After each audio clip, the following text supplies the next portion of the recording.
listen, all right. So it's funny. You know, people just keep doing the same stuff over and over again, especially in our industry, and expect things to happen differently. I mean, I don't know how many times someone can say like customer centric, we love people. I mean, we got it again. I'm not going down that rabbit hole. I'm not going to beat that drum. It's not my issue. I'm gonna stay in my lane. So when I talk about like, it's funny is, I sandbag a ton where it's like, I don't really look at modes. Obviously I've said that, heard me say it before, but more or less is like, people are like, oh, he's the LTO guy. Okay, cool. I'll take that. Give me the LTO. I mean, listen, I'm just business, right? Business minded. What's going to impact? What's a good business decision? What's a good business idea, right? What are things that I can, what is an idea solution that I've done that I could, again, I might have, I didn't do this all the time, right? But thinking about, okay, how, like truckload, let's say it's truckload. All these people are complaining about, never really having accurate pricing. Pricing's all up and down. They're always getting kicked over into the spot market. They're spending tons of time with these RFPs. I guess me telling them I'm a good human and person, I mean, that's cool, but that's not really solving anything, right? What challenges? So tell me these challenges.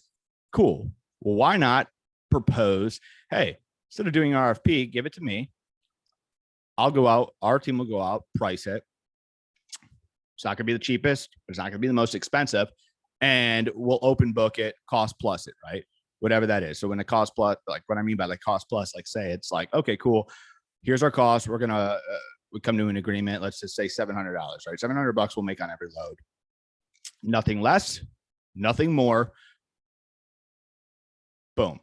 Now, here's what it does is but you got to, obviously when you say that, right, someone's going to come out and say to I'm going to post this, but someone's going to come to this video and say like, well, that's what everybody says. You could skew the data. Shut up.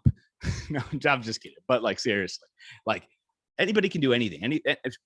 People can be shitty people, right? But you got to have some, you got to have some kind of faith and let that person or let that company prove that what they are offering is true. So when I say being proactive and showing this is, listen, it's not, you got to constantly do that, right? It's like, okay, every week, every month, every quarter, whatever you guys set up. Hey, this was our cost. This is what we marked it up.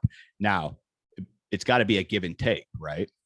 Because when it's when it's in the shipper's favor, right? The market, yes, I had this conversation. Yes, they can go out and find cheaper rates, right? For the time being. But when it's in the broker's market, we're taking a loss or not making as much money. A lot of times we're taking losses, right? So but it evens out on both sides. If we're all in with each other, it's going to equal out. More consistent rates, building that relationship with one person. And then again, I wasn't going to get into like data and stuff like this, but now it's like, okay, we have all the data, you work with us. Now we can offer you other things outside of just price. Now we can start building on how do we drive out costs even further when, again, at some point rates are, you can't get any lower, right? You're at the floor. Whatever these data people say, I love data too. They got a job, nothing wrong with them. But at the end of the day, it's like they've never done anything outside of that, or else they'd be talking about it like, hey, I've done this before multiple times, 10, 15 different times where it's worked. And that's just facts.